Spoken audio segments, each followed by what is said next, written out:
नमस्कार दोस्तों, आश्रम परिवार में आपका स्वागत है। आज हम फर्स्ट ग्रेड के जो 2018 का पेपर है वो लेके आए हैं। उसको हम एक एक क्वेश्चन सोल्व करेंगे। जैसा कि पहला क्वेश्चन है, इसमें हम अकाउंटेंसी क्वेश्चन लेके आए हैं, बाकी पार्ट्स के और भी क्वेश्चन लेके आएंगे। हम पहले अकाउंट्स के सोल्व कर रहे हैं, ठीक है। पहला क्वेश्चन है, पूर्वदत्त किराया खाता है। देखो, इसमें इसका नेचर पूछा है कि पूर्वदत्त किराया खाता है, इसका नेचर कौन कौन से हैं। देखो, ये चार चीज़ें होती है। एक तो होता है, देखो ये बैलेंस शीट होती है। बैलेंस शीट में क्या होता है, मेनली चार चीज़ होती है। एक तो प्रीपेड एक्सपेंसेज, एक होता है एक्रूड इनकम, इधर होता है आउटस्टैंडिंग एक्सपेंसेज, और एक होता है अनअर्न्ड इनकम, ठीक है। ये चार चीज़ मोस्ट होती है। इसको अपन समझेंगे कि ये क्या होती है। देखो, ये दो चीज़ तो क्या होती है, लायबिलिटीज होती है, और ये होती है असेट्स। क्या होती है, असेट्स, ठीक है। ये चार मदें ऐसी होती है अकाउंटेंसी में जो बहुत इंपॉर्टेंट है, जो हर एग्जाम में पूछी जाती है। तो इसका अपन इसमें खाते में पूछा है पूर्वदत्त किराया खाता है। तो पूर्वदत्त किराया खाता, इनकी लैंग्वेज सिंगिंग पूर्वदत्त यानी प्रीपेड एक्सपेंसेज, यानी ऐसा खर्चा। देखो, प्रीपेड एक्सपेंसेज, इसको एक एक टर्म्स को समझते हैं। प्रीपेड एक्सपेंसेज ये क्या है, सबसे पहले क्या है, असेट्स है। क्या है ये, असेट्स है। प्रीपेड एक्सपेंसेज यानी ऐसा खर्चा जो अपन ने क्या कर दिया, जो पहले ही चुका दिया। जैसे सपोज दैट कोई मजदूर था, कोई अपने कर्मचारी है। सपोज दैट एक संस्था कर्मचारी मान के चलो, कर्मचारी के ऊपर पूरा एग्जाम्पल सेट हो जाएंगे। आप उसको चीज़ को फील करना कि एक कर्मचारी है। उस कर्मचारी को क्या अपन ने क्या कर दिया, अपन ने वो उसको पहले ही अपन ने एडवांस सैलरी दे दी। यानी खर्चा हुआ नहीं, उसने काम तो किया नहीं है, लेकिन पहले उसने बोला कि हमको 20,000 रुपये एडवांस दे दो, उसको 20,000 रुपये एडवांस दे दिए। खर्चा हुआ नहीं है तो पहले ही खर्चा कर दिया, लेकिन काम तो उसने किया ही नहीं है।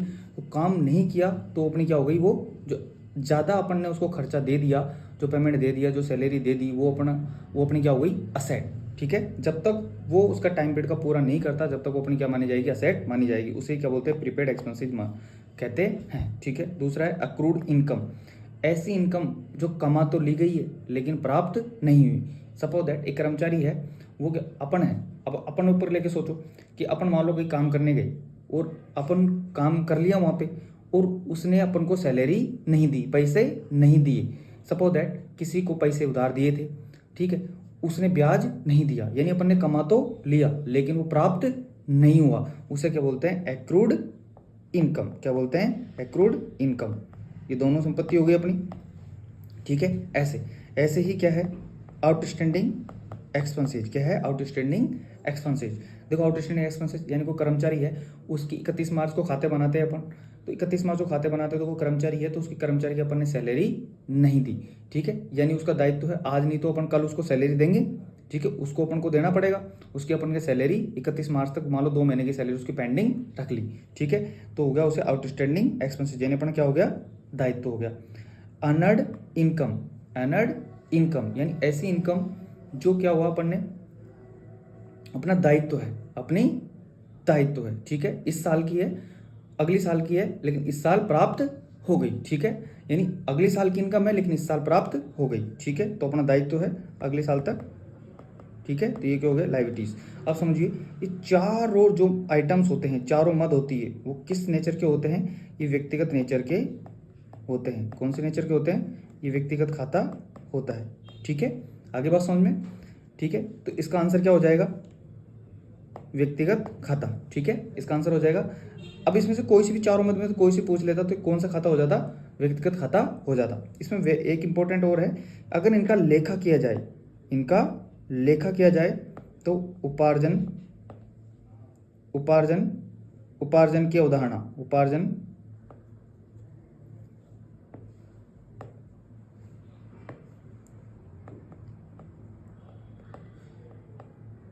की अवधारणा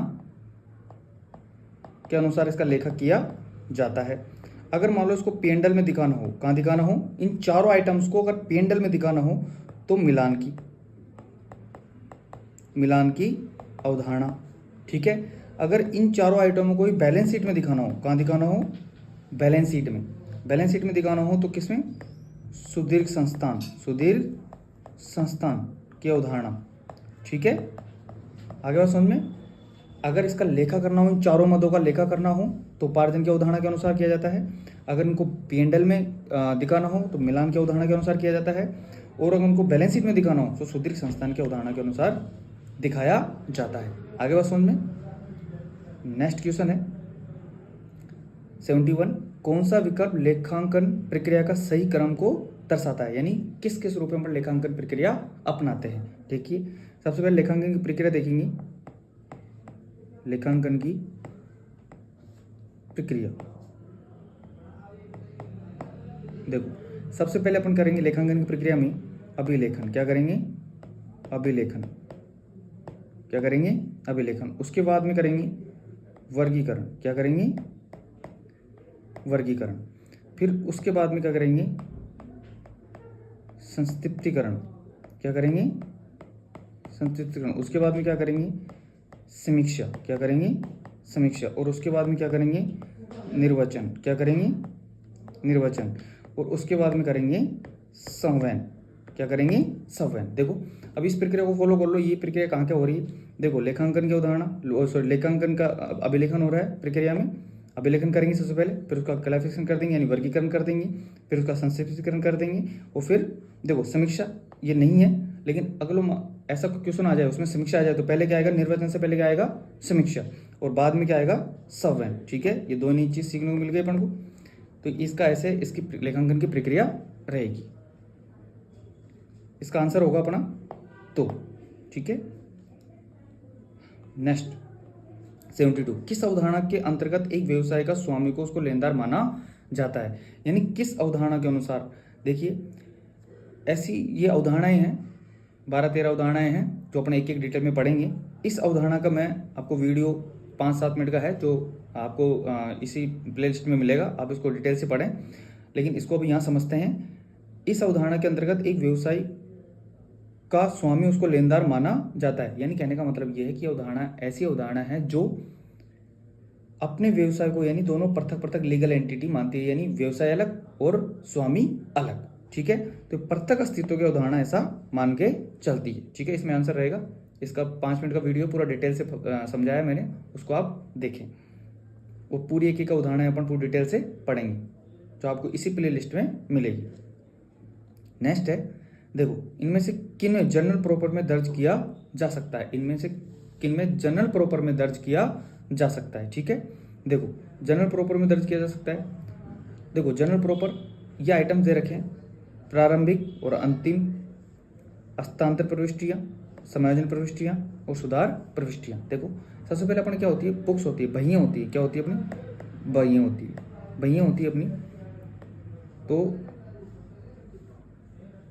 अपनी बहियां होती है, 8 बहियां होती है। कौन सी होती है? 8 बहियां होती है। देखो सबसे पहले केस बुक, ठीक है, फिर परचेज बुक, सेल्स बुक,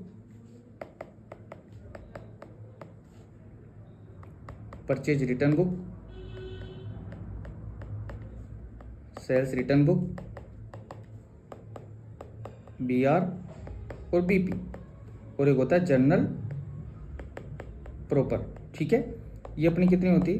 8 बहियां होती है। ठीक है, आप समझिए इसमें एक्चुअली में क्या होता है कि 8 बहियों में कौन कौन सी प्रविष्टियां रिकॉर्ड की जाती है। देखो केस बुक में जो भी आइटम केस होता है, जो केस प्राप्त हुआ हो और जो केस जा रहा हो, बस इसमें केस से संबंधित जितने भी आइटम होंगे वही आएंगे। ठीक है, परचेज बुक में क्या आएगा? केवल उधार संबंधित माल, यानी उधार माल बेचा, बेचा खरीदा, खरीदा कह रहे हैं ना। ठीक है, इसमें उधार माल बेचा। ठीक है, आगे बात समझ में, यानी इसमें उधार का ही लेन देन किया जाएगा, नगद में नहीं किया जाएगा। नगद तो केस बुक में आ जाएगा। ठीक है, वैसे ही purchase book, purchase return book, sales return book, BR BP और बाकी जो जनरल प्रविष्टियां रह गई वो किस में की जाएगी? ये पूरी जनरल प्रविष्टियां की जाएगी प्रारंभिक और अंतिम, क्योंकि ये ना तो BR में आती है, ना BP में आती है, ना सेल्स में आती है, सेल्स रिटर्न में नहीं आती है, परचेज में नहीं आती, परचेज रिटर्न में आती, केस में नहीं आती।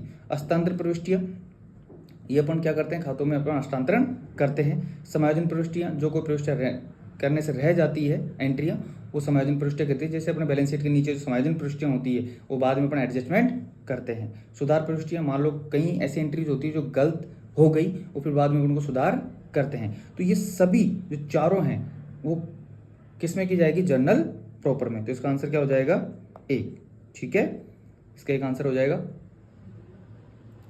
देखो नेक्स्ट है 74, समायोजन प्रविष्टि का उद्देश्य है। समायोजन प्रविष्टि का उद्देश्य है। समायोजन प्रविष्टि क्यों करते हैं? समायोजन प्रविष्टि मैंने बोला कि समायोजन प्रविष्टि क्या होती है कि अपन जो बैलेंस शीट के नीचे जो भी एडिशनल इंफॉर्मेशन होती है वो समायोजन प्रविष्टियां होती है। तो उसका उद्देश्य क्या है? उद्देश्य है कि भाई अगर उनको अपन अंतिम खातों में उनको एडजस्टमेंट करेंगे तो अपन क्या होगा? सही है, क्या करेंगे अपन? सकल लाभ ज्ञात कर पाएंगे, ये भी सही है। और सकल लाभ फिर शुद्ध, देखो सबसे पहले ट्रेडिंग अकाउंट में क्या निकलता है? जीपी, ठीक है, यहाँ भी एडजस्टमेंट होगा। पी एंड एल, ठीक है, पी एंड एल से क्या निकलता है?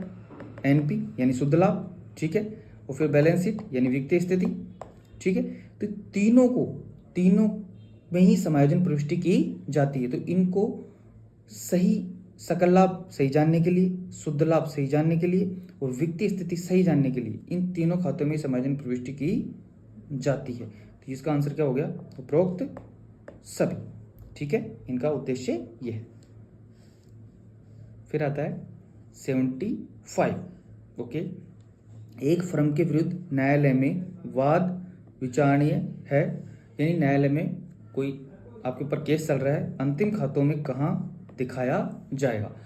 देखिए सपोज दैट आपकी कंपनी पर किसी ने, उपभोक्ता ने केस कर दिया, या कोई वाद विवाद को खातों का अंतिम चल रहा है, आपके ऊपर किसी ने केस कर दिया, तो उसमें क्या है कि वो न्यायालय में चल रहा है और अंतिम खाते आ गए, 31 मार्च आ गई, तो उसका ट्रीटमेंट क्या करेंगे? तो उस टाइम क्या करेंगे कि उसको अपन कंटीजेंसी लायबिलिटीज मानते हैं। क्या मानते हैं? Contingency liabilities. और कंटीजेंसी लायबिलिटीज को अपन बैलेंस शीट के नीचे दिखाते हैं। वो किस में दिखाते हैं? फुट नोट्स में दिखाते हैं। तो पी एंड एल में नहीं दिखाते, ना अपन चिट्ठे में नहीं दिखाते, लाभानी खाते और चिट्ठे में दोनों में उसमें भी नहीं दिखाते। अपन क्या दिखाते हैं? फुट नोट्स में दिखाते हैं। बैलेंस शीट के नीचे जो फुट नोट्स होता है उसमें अपन दिखाते हैं, ठीक है। नेक्स्ट क्वेश्चन है 76। ये देखो थोड़ा समझने का क्वेश्चन है, टेक्निकल क्वेश्चन है ये। देखिए इसमें दे रखा है कि एक फर्म की तलपट की निम्न सूचनाएं दी गई है। एक फर्म है उसमें तलपट में निम्न सूचनाएं दी गई है। डूबत ऋण दिया गया है इसमें 3000, डूबत ऋणों के लिए आयोजन दे रखा है 10,000 और देनदार कितने दे रखे हैं? 1 लाख। फिर नीचे एडजस्टमेंट करना है अपन को। डूबत ऋण 1000, देनदारों पर डूबत ऋणों के लिए आयोजन कीजिए 5% की दर पर। देखिए समझिए आप इसको, इसमें दे रखा है बैड डेब्ट्स, कितना दे रखा है? 3000, ठीक है। प्रोविजन फॉर पीवीडी दे रखा है 10,000, ठीक है। और डेटर्स कितने दे रखे हैं? 1 लाख, ठीक है। डेटर्स यानी जिसको उधार माल बेचा, ओके। और नीचे समायोजन दे रखे हैं। देखो सबसे पहले अपना जो बैड डेब्ट्स है वो कितना है? 3000, वो तो डूब ही गया पहले का। और जो नया बैड डेब्ट्स है वो कितना है? 1000, ठीक है। डेटर्स कितने हैं अपने? डेटर्स अपने 1 लाख, कितने हैं? 1 लाख। अब ये बोल रहा है भाई कि देनदारों पर डूबत ऋणों के लिए आयोजन कितना बनाओ, नया प्रोविजन कितना बनाओ? 5% बनाओ। तो इस साल जो समायोजन करना है वो कितने डूबे? 1000, यानी अब मेरे डेटर्स कितने हो गए? 99,000, ठीक है। 99,000 का मैं कितना निकालूंगा? 5%, यानी कितना हो जाएगा ये? 5 45, यानी 4,950, यानी न्यू प्रोविजन कितना हो गया? प्रोविजन हो गया 4,950, ठीक है। अब टोटल अपन को पास जो पूरा बैड डेब्ट्स मिला के प्रोविजन मिला के टोटल कितना हो गया अपना? 8950। और अपना पीबीटी कितना था? 10,000, ठीक है। तो बीच का अंतर कितना? फायदा कितना हो गया अपन को? 1,050, ये अपन को फायदा हो गया। तो पी एंड एल के फायदा क्या होता है? पी एंड एल हमेशा सीआर होता है, ठीक है। तो पी एंड एल के सीआर पक्ष में, जमा पक्ष में चला जाएगा। तो ठीक है, इसका आंसर देखो, इसका 4th आंसर आ जाएगा। देखो इस क्वेश्चन को आप समझो, 3000 तो पहले डूब गए, 1000 अब डूब गए, टोटल 4,000 डूब गए, ठीक है, ऐसा मान के चलते हैं 4,000 डूब गए, और नया प्रोविजन और बना लिया, तो नया प्रोविजन किस पे बनेगा, 3,000 तो पहले ही डूब गए, तो अब जो 1,000 जो डूबे हैं, जो 1,000 डूबे हैं, तो वो 1,00,000 में से घट जाएंगे। इन कितने, अब अपने जो डेटर्स है कितने मान के, यानी जो नए डेटर्स है वो कितने हैं, 99,000, और 99,000 पे भी ये बोल रहा है कि 99,000 पे भी 5% अपन को क्या बनाना है, बैड डेब्ट्स बनाना है, यानी प्रोविजन बनाना है। ऐसा मान के चलते हैं कि 5% और डूब जाएगा, ठीक है। तो टोटल कितना है 8950, लेकिन उससे अपने ज़्यादा ही प्रोविजन बना रखा है, उससे पूरा टोटल मिला के भी ज़्यादा बना रखा है, कितना 10,000 का, तो फिर भी कितना हो गया 1,050 अपने पास बच गया, ये अपने क्या हो गया प्रॉफिट। Thank you class. आज जो नेक्स्ट क्वेश्चन बच गए वो नेक्स्ट क्लास में अपन बताएंगे।